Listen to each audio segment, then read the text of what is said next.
The multi-sectoral working group seeking a workable formula in realizing the two-thirds gender principle concluded its nationwide sensitization and public participation forums in Kakamega County.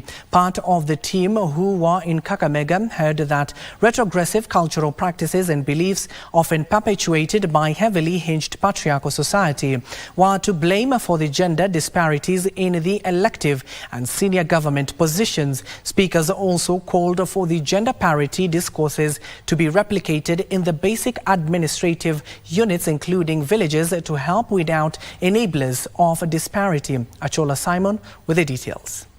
To the locals, it is time for discussions on gender parity to move from boardrooms to the very basic administrative units in the villages if the country is to achieve two-thirds gender rule as enshrined in the constitution.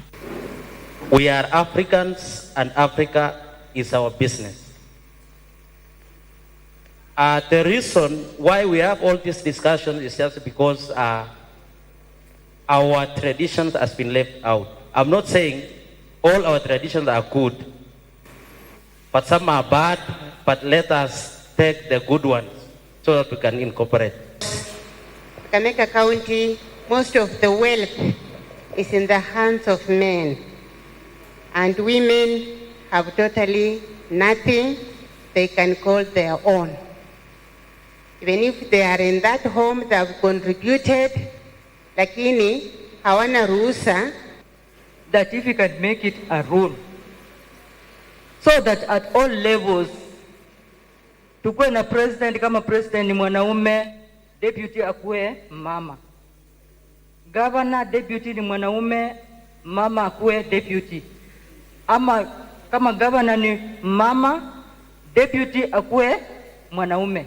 The two-thirds gender rule is the only article yet to be actualized, with successive governments grappling with ways to achieve parity with little success. Despite several false attempts in the past, the multi-sectoral working group on the two-thirds gender principle remains confident that it's only a matter of time before it cracks the code. We have a wide range of recommendations, but I can say that for now, by and large, the country is well seized with the need to implement the Constitution and especially the not more than two-thirds gender principle. We have not had anywhere in the country where Kenyans have said, do not implement.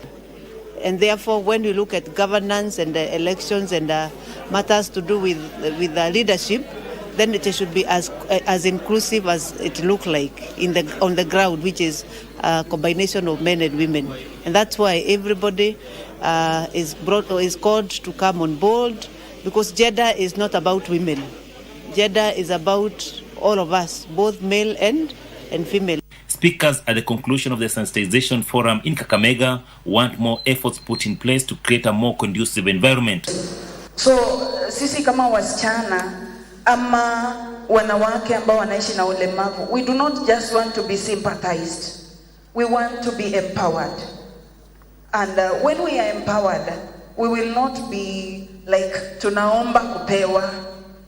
We will move knowing that we have what it takes. The working group will now retreat to comb through the views collected across the country, collect and align them with the constitutional framework before proposing amendments to the law that will ensure two-thirds gender rule is achieved. Achola Simon, Lunchtime News, Kisumu County.